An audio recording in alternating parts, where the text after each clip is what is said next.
Alors bonjour à tous, aujourd'hui nous continuons notre lecture du catéchisme de l'Église catholique au travers du Compendium et nous en sommes rendus à la question numéro 455 qui se trouve dans la partie qui parle du quatrième commandement, donc honore ton père et ta mère.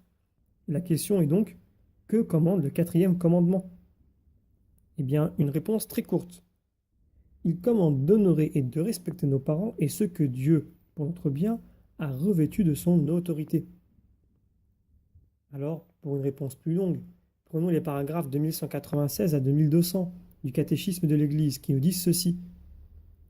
En réponse à la question posée sur le premier des commandements, Jésus dit: le premier c'est: écoute Israël, le Seigneur notre Dieu est l'unique Seigneur, et tu aimeras le Seigneur ton Dieu de tout ton cœur, de toute ton âme, de tout ton esprit et de toute ta force. Voici le second: tu aimeras ton prochain comme toi-même. Il n'y a pas de commandement plus grand que cela. L'apôtre saint Paul le rappelle: celui qui aime autrui a de ce fait accompli la loi. En effet, le précepte tu ne commettras pas d'adultère, tu ne tueras pas, tu ne voleras pas, tu ne convoiteras pas et tous les autres se résument en ces mots: tu aimeras ton prochain comme toi-même. La charité ne fait point de tort au prochain. La charité est donc la loi dans sa plénitude.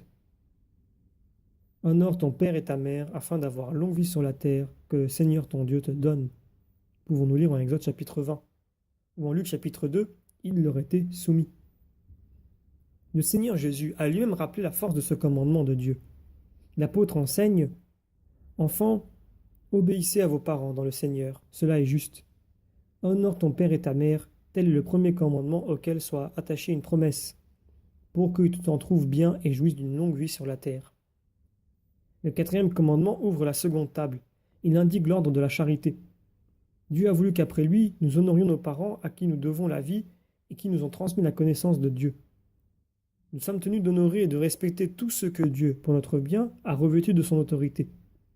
Ce précepte s'exprime sous la forme positive de devoirs à accomplir. Il annonce les commandements suivants qui concernent un respect particulier de la vie, du mariage, des biens terrestres, de la parole. Il constitue l'un des fondements de la doctrine sociale de l'Église. Le quatrième commandement s'adresse expressément aux enfants dans leur relation avec leur père et mère, parce que cette relation est la plus universelle. Il concerne également les rapports de parenté avec les membres du groupe familial. Il demande de rendre honneur, affection et reconnaissance aux aïeux et aux ancêtres.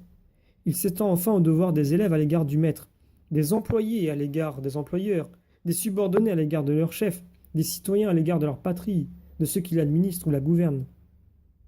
Ce commandement implique et sous-entend les devoirs des parents, tuteurs, maîtres, chefs, magistrats, gouvernants, et de tous ceux qui exercent une autorité sur autrui ou sur une communauté de personnes. L'observation du quatrième commandement comporte sa récompense.